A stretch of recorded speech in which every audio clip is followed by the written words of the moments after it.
On the weekend of June 4, Prime Minister Andrew Holness was in Cuba holding high-level talks for the development of the region. Jamaica and other members of the Association of Caribbean States adopted the Havana Declaration and Plan of Action. Over the next 2 years, the association will be addressing sustainable tourism, trade relations, transportation, culture, education, and transnational organized crime. These factors continue to undermine law and order, impede our economic growth prospects and social development.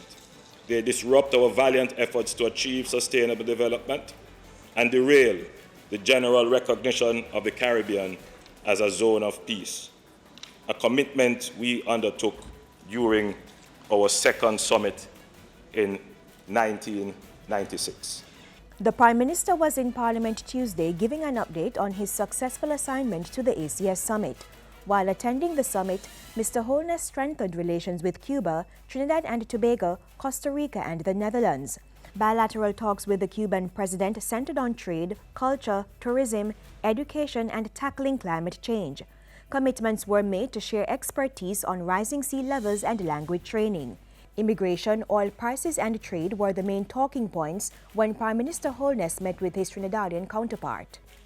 Prime Minister Rowley gave me an assurance that any administrative delay in the processing of detainees would be dealt with. Work is also in progress on the designated area in the Piarco Airport for persons being returned from Trinidad and Tobago. Discussions will continue on other issues, including the implementation of the common single market and economy, and matters relating to the pricing of petroleum within the CET region. Trinidad's Prime Minister is expected to pay an official visit to Jamaica to continue talks at the political level. Costa Rica's president, meanwhile, extended an invitation for Jamaican businesses to attend the country's trade summit this September.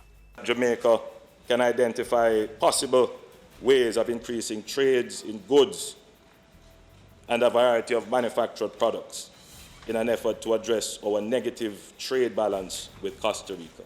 And Prime Minister Holness and the Netherlands Prime Minister explored a number of areas of increasing cooperation, including the possibility of rehosting that country's embassy on the island. We explored the possibility of assistance in the acquisition of equipment for our Coast Guard. Back in Jamaica, Prime Minister Andrew Holness held talks with representatives of the Realtors Association of Jamaica RAJ and the National Association of Realtors NAR on Wednesday. The Prime Minister used the meeting to congratulate the RAJ on its 50th anniversary. He also expressed delight that the associations were collaborating to improve operational standards within the sector. Combating the Zika virus was the focus Friday when Prime Minister Andrew Holness went to West Central St. Andrew to kick off the corporate area leg of the all-island cleanup exercise. It's being spearheaded by the local government ministry. The 5-day exercise will see the ministry collecting solid waste and ramping up its education campaign in its fight against the Zika virus. Prime Minister Holness encouraged the citizens to help in the cleanup effort. It is very important that each and every Jamaican takes the protection of their health as their personal responsibility.